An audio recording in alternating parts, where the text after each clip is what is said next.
Hey everybody, welcome back to Bobo Foot Gaming. After a nice holiday break for Christmas and the New Year, I'm back and I thought I'll start the year off by reviewing what happened to Star Wars Galaxy of Heroes in 2021. This will be a two-part video, and in part one we're going to be covering all of the characters we received from Marquees, GLs, and legendary characters and the like. So let's get on with it. So firstly, let's talk about the Marquees. The first Marquee we got was in January, and that was the Armourer. The Armourer has been a very good tune for the Mandalorian faction, as well as a solid plug-and-play character to go with your GLs like Sith Eternal Emperor and others, but mainly Sith Eternal Emperor. It's been a very valuable tune. Then in March, we got both the Dark Trooper and Bo-Katan. I think we can all agree that Dark Trooper has been an invaluable unit for the Imperial Troopers faction, being able to cleanly beat teams such as Darth Revan and Padme, and even being able to beat Lord Vader if you have the right setup with Shakti. Bo-Katan, while not finding as solid a home as Dark Trooper, she's been a reasonable tune, but also the key part of her was that she was required to unlock Jedi Master Kenobi, who has obviously been a powerhouse unit. In April, we got the first part of the Bad Batch faction in Tech, Wrecker, and Hunter. And then as we got into May, we got Echo as well. The Bad Batch has been a fantastic faction, even without Omega, as this package of 4 characters can easily dispatch with GG teams that don't have BB-8 in the lineup, as well as a whole host of other teams. If this team goes first, which isn't too difficult with Echo being a super fast unit, it's really good at punching up and taking control of a lot of fights. Also, you had to have all 4 of these units to unlock the last GL we received, which was Lord Vader.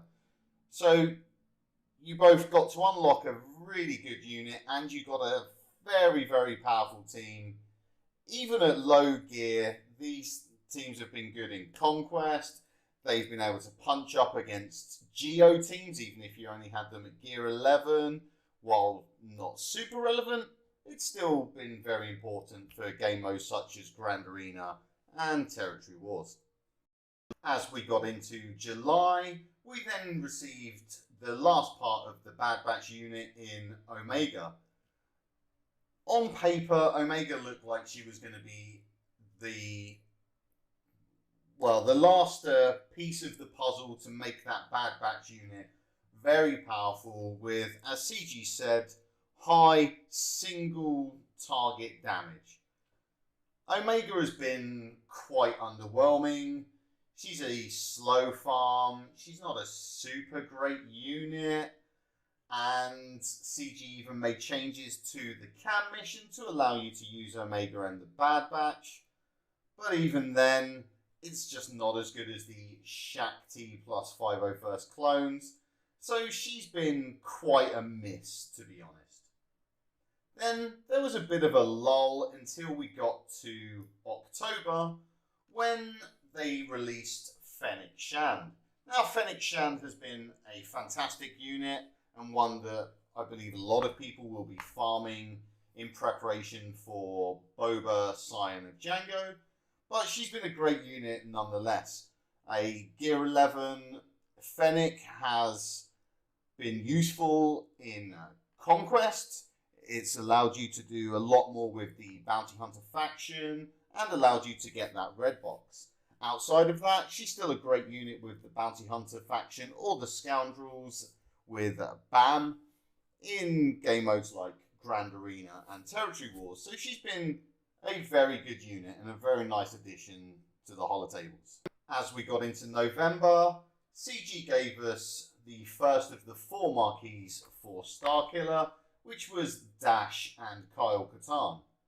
Dash and Kyle, both great units for different reasons. Kyle really sends the Mon Mothma Rebel Fighters team over the top, giving them that massive boost of turn meter at the start. A Gear 11 260 speed Kyle is the equivalent of like a 350, 370 speed unit due to that 30% turn meter influx. So he's been really good for the Mon Mothma team. And Dash Rendar, naturally fast character, he can cause a lot of problems in Grand Arena, whether he's the leader or whether he's on a Beskar Armor Mandalorian team. Very good unit, and I suspect he's going to be very powerful with Bobo Scion of Django. As we got into December, we then got the last 2 in Darth Talon and Mara Jade. Darth Talon, great unit, really helps the Darth Revan teams be protected from being troopered because of the extra 20 speed Darth Talon gives your team, and that offense and health boost really can make the trooper counter much trickier. But Mara Jade, what a spicy tune Mara is. The things that I've seen Mara do, even at 3-star Gear 11, underneath Palpatine in both Grand Arena and especially Territory Wars if you have her Omicron, are frankly disgusting. This team is bordering on an infinite turn meter loop. Some people would say that Mara's a bit too strong. I think she's fine. I think it's nice to have a team that can punch up as well as this does. Like, we've seen videos of Mara under Palpatine beating JML, for example. Not a team that you commonly see on defense, but still, just having another team that is capable of beating at least 1 GL, possibly more, that's a fantastic thing for people to have access to. So I was really happy with seeing Mara Jade and her impact on the game. So with the Marquees wrapped up, let's take a look at the Galactic Legends we received in 2021. Firstly, we got Jedi Master Kenobi, Galactic Legend Obi-Wan, Glow, JMK, however you want to call him. He's been great. I think everyone can agree that Jedi Master Kenobi is the best overall Galactic Legend. He's the best for Crancor. He's arguably the best defensively, or at least tied with Vader. He's the most versatile offensively. He has the most impact in territory battles, as he allows you to really easily clear through what were previously tricky missions.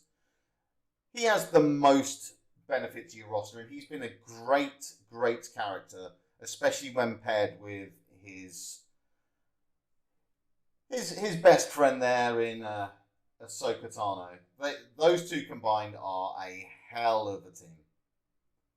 We then received good old Lord Vader. A lot of people underwhelmed by Vader. There's this issue with Vader where he can be troopered with Shakti in the 5th slot. So he feels a bit more fragile on defense than Jedi Master Kenobi, but he's still a hell of a powerful unit. As much as people are underwhelmed, and he can be a bit underwhelming, he's still very powerful and a great addition to people's rosters, as are all Galactic Legends. In addition to the 2 Galactic Legends we received in 2021, we also received 2 legendary units, use the term loosely, in that we got our first, what I would call, Galactic Legend equivalent capital ship in the Executor. I hate this capital ship, and I was so looking forward to it. Fleet had been stale for such a long time with Negotiator and Malevolence that I was so looking forward to the impact that Executor would have on Fleet. But it's such a dire ship. Like, it's so powerful and it's so boring to play. There's so much RNG in it. The counters are limited. They're not super consistent, which is fair enough, but they're not super consistent. It has a massive impact on territory wars and Grand Arena.